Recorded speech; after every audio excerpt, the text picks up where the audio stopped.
Hi, I'm Barbara Lenny, and this is my story about how I stood up to my controlling family and made my own choices.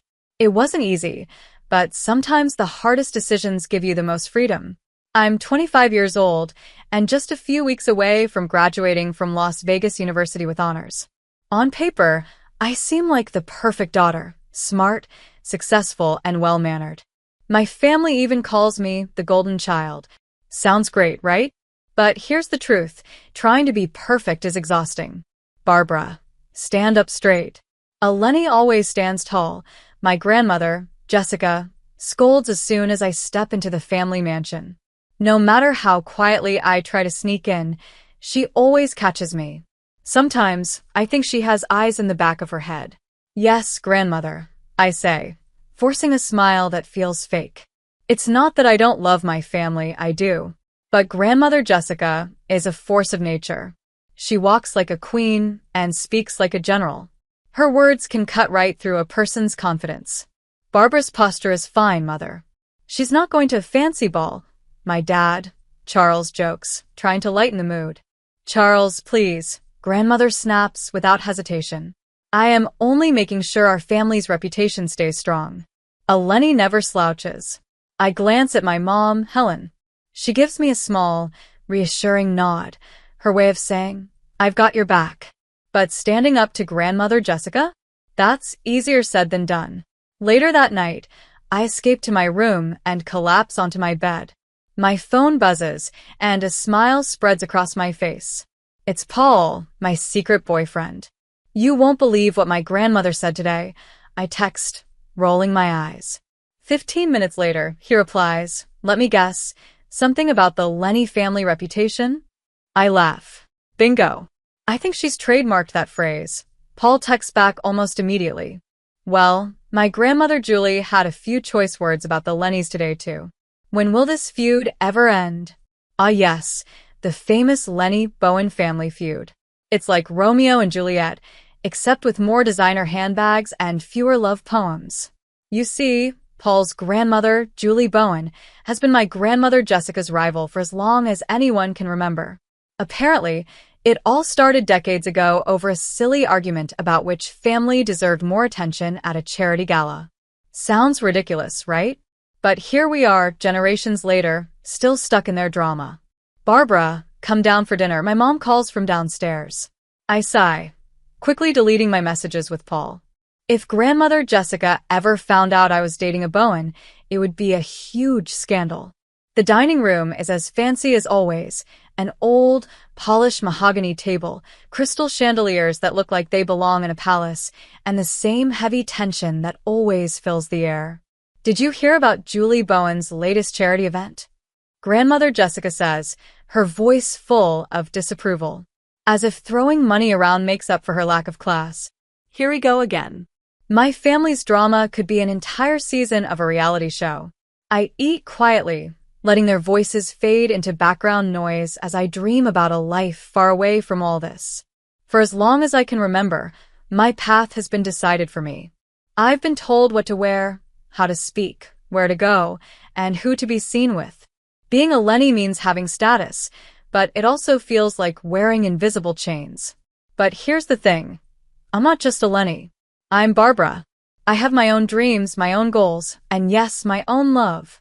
Even if my family would never approve. Paul sees me for who I really am, not just for my last name. And that means everything.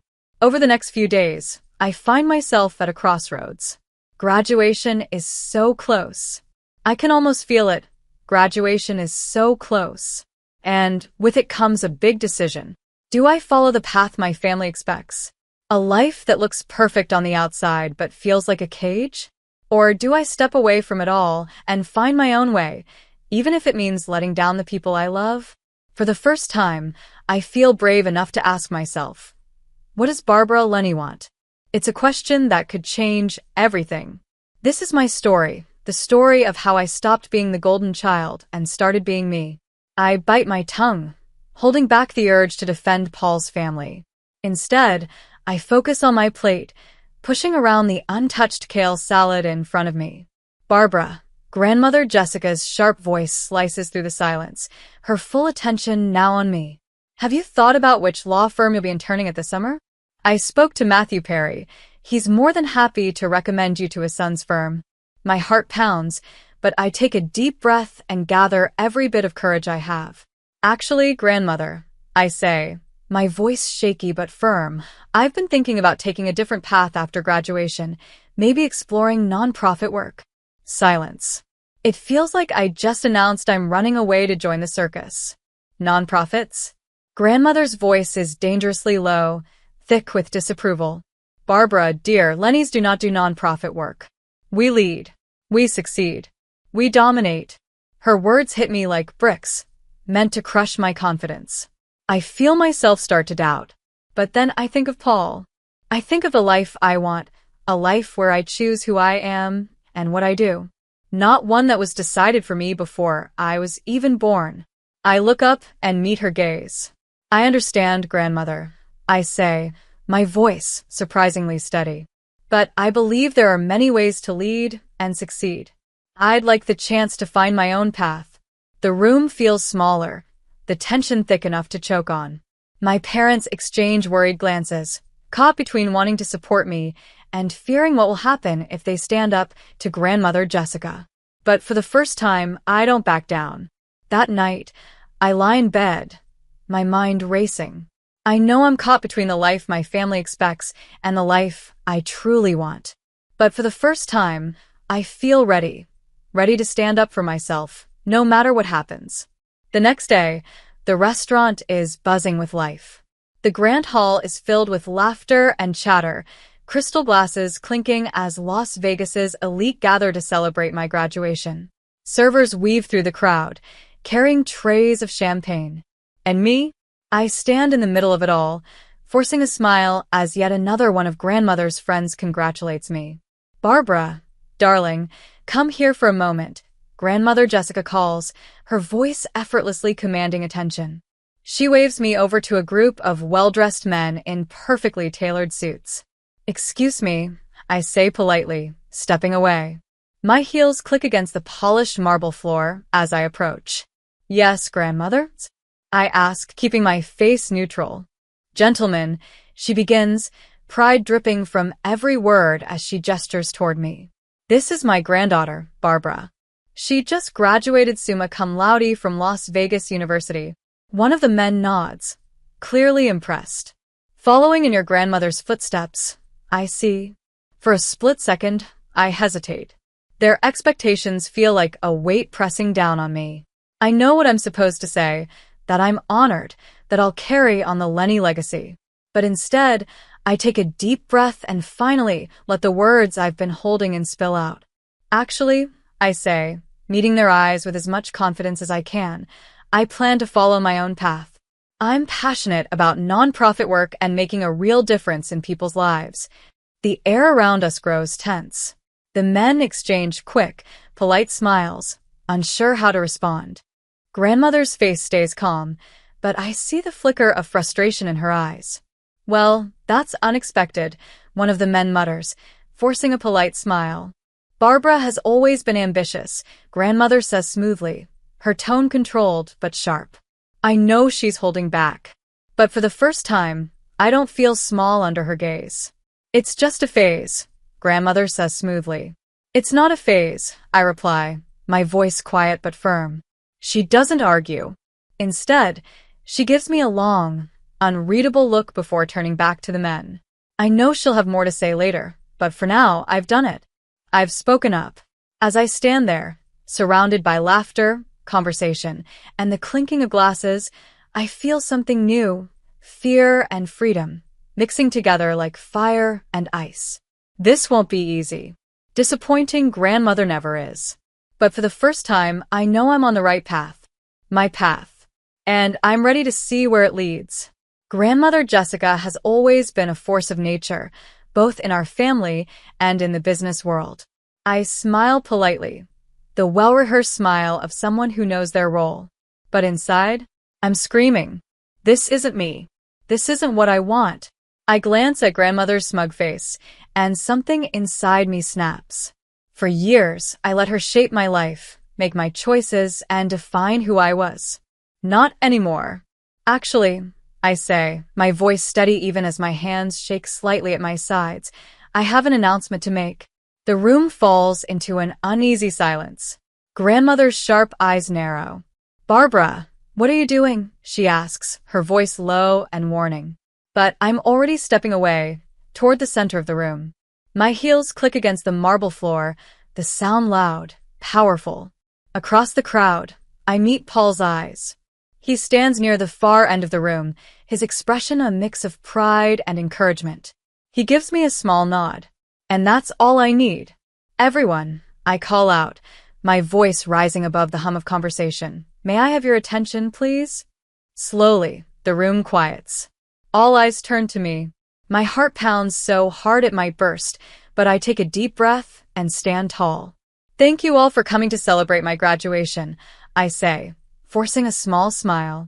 But tonight, there's something else I'd like to celebrate. From the corner of my eye, I see grandmother pushing through the crowd, her face twisting in confusion, the first crack in her otherwise flawless armor. Then realization dawns. Confusion turns to anger. Because for the first time ever, something big is happening. And she's not the one in control. I'm engaged, I announced, my voice strong and clear. To Adam James. The room went silent. Time itself seemed to stop. No one moved. No one spoke. Then, right on cue, Paul stepped forward from across the room. He moved with confidence, his presence steadying me. As he reached for my hand, his warm smile gave me strength. It's true, he said, his voice calm and sure. He looked at me with such love that my heart felt like it might burst. We're in love. Gasps filled the air. Whispers spread like wildfire. Bowen? As in Julie Bowen's grandson, someone murmured. But the feud, the Lennys and the Bowen hate each other, another voice whispered in shock. I heard it all, but I tuned them out. None of it mattered. My focus was on Paul, on the life we wanted to build together. Then I saw her. Grandmother Jessica. Her face was twisted in a rage I had never seen before. She shoved through the crowd, pushing past people until she stood right in front of me, her eyes blazing with fury. How dare you? She hissed, her voice low and sharp like a blade. How dare you embarrass me like this in front of everyone? Grandmother, I tried to explain, but she didn't let me. Without warning, she slapped me. Hard. The force knocked me backward. Gasps rippled through the room. The world blurred and spun. My knees buckled. Then, darkness. When I woke up, I was on the floor. My head rested in Paul's lap. His face, full of worry, came into focus as the sounds of chaos swirled around me. People were shouting, some rushing out. My parents were trying desperately to calm things down. Barbara, can you hear me? Paul's voice was tight with concern. I blinked. My head throbbed. What happened? I mumbled, trying to sit up. Paul gently held me still. Don't move. Your grandmother, she hit you. You blacked out for a few minutes.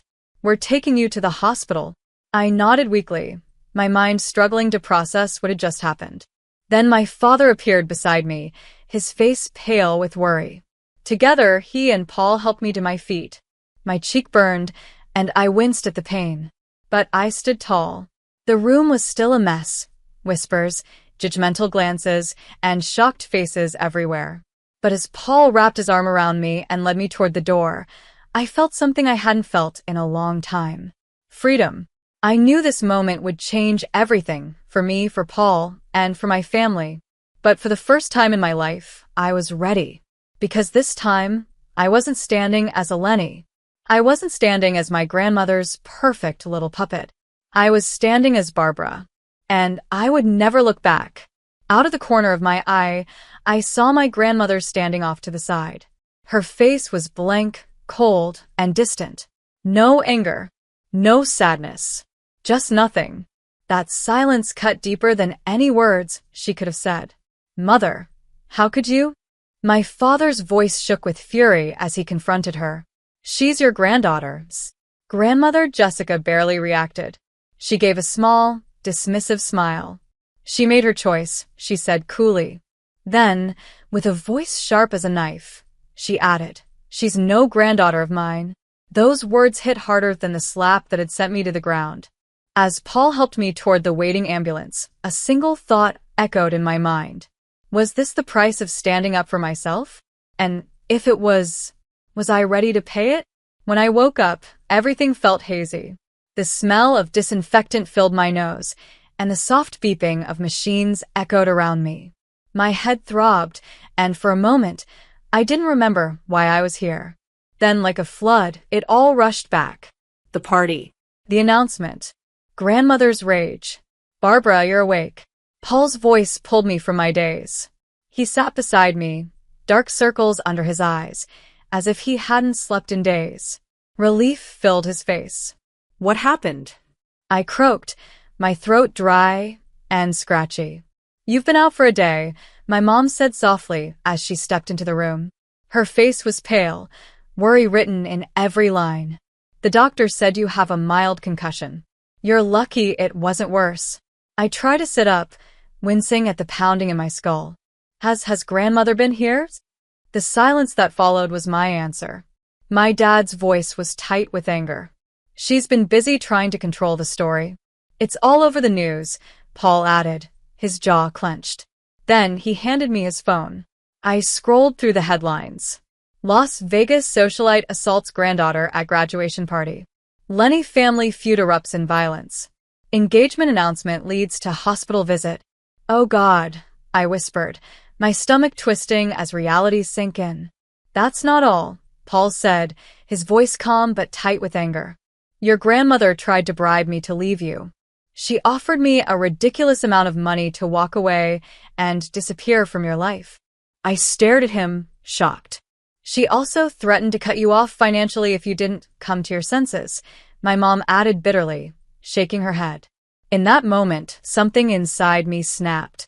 For years, I had made excuses for my grandmother's behavior. I told myself this was just her way of showing love, that beneath the coldness, she cared. But now I saw the truth. She wasn't protecting me. She was controlling me. And she cared more about her image than about me. "I'm done," I said, my voice stronger than I expected. "I'm done letting her control my life." The next few weeks were some of the hardest of my life. I moved out of the family home, packing my things while ignoring my grandmother's threats and guilt trips. She thought I'd break. She thought I'd come crawling back. But I didn't. Instead, I accepted a job in Memphis, working for a nonprofit organization I had always dreamed about but had been too afraid to consider. The opportunity had been there, waiting. I had just let fear and family expectations hold me back. Not anymore. Starting over wasn't easy, it never is. But as the days passed, I started to feel something I hadn't felt in a long time. Freedom. Paul was with me every step of the way. He helped me find a small apartment, just big enough to feel like home. He was there when the nightmares came, because they did come. Flashes of that night. My grandmother's furious face. The sting of her hand. The cold finality of her words. Maybe I should see someone, I admitted to Paul one night after waking up drenched in sweat. He sat beside me, his hand gently rubbing my back. I tried to catch my breath. "You should," Paul said gently, his voice full of love and understanding. "There's no shame in getting help, Barbara. What you've been through, it's a lot." I nodded, tears stinging my eyes. For so long, I had carried the weight of being a Lenny, of being perfect. But now I was finally ready to let that weight go. In the months that followed, I found myself again. I poured my energy into my new job, helping people in ways that felt real and meaningful. I built a life that was mine, free from expectations, free from judgment. My relationship with my parents started to heal as they began to understand how much I had sacrificed to make them proud. And Paul stood by me through it all. One evening, I stood on the balcony of my little Memphis apartment, looking out at the busy city below. A quiet sense of peace washed over me. I had lost so much, my grandmother's love, the security of my old life. But I had gained something far more valuable. Myself. For the first time ever, I was living on my terms. And I knew, no matter what challenges lay ahead, I was strong enough to face them. "I think that's a great idea," Paul said softly. "I'll go with you if you want." And true to his word, he was there through everything. Every therapy session, every panic attack, every moment when I doubted myself. Even when grandmother Jessica kept trying to tear us apart, going as far as to threaten Paul's family business, he never wavered. Meanwhile, grandmother's perfect world was starting to crack. I heard whispers some of her business partners were distancing themselves. No one wanted to be connected to a woman who had hit her own granddaughter. One evening, Paul handed me his phone. "Did you see this?" he asked. On the screen was a video of grandmother outside her office, surrounded by reporters. "Mrs. Lenny, do you have any comments on the assault allegations?" one reporter asked. "Is it true you tried to bribe your granddaughter's fiancé?" Another pushed. "How do you respond to claims that you're using your influence to hide the story?" Her face was full of anger. Without saying a word, she shoved past the reporters and stormed away. Paul smirked. "Karma's a nightmare," I muttered, feeling both satisfied and a little sad. That part of my life was over. For years passed quickly in Memphis. Paul and I got married in a small, simple ceremony far away from the Las Vegas society pages. It was quiet, beautiful, and exactly what we wanted. We were happy, building a life on our own terms. Then one day, an invitation arrived. A charity gala in Las Vegas. I held the invitation in my hands, hesitating. Paul squeezed my hand, reassuring me, "We can handle it. We're not the same people we were 3 years ago." When we walked into the grand ballroom, I could feel the eyes on us. I could hear the whispers, but I held my head high and kept moving. Then I saw her. Grandmother Jessica. She stood alone by the bar, looking smaller, less powerful, less intimidating than I remembered. Our eyes met, and to my surprise, she walked toward me. "Barbara," she said, her voice softer than I had ever heard it. It didn't have the confidence or authority it once did. "I'm glad you came, grandmother," I replied coolly. She glanced around, almost nervous, as if checking to see who was watching. "I was hoping we could talk," she said. "I want to apologize for what happened. I reacted poorly, and I'm sorry." I froze. An apology? From Jessica Lenny? I never thought I'd hear those words. But when I looked into her eyes, I didn't see regret. I saw desperation.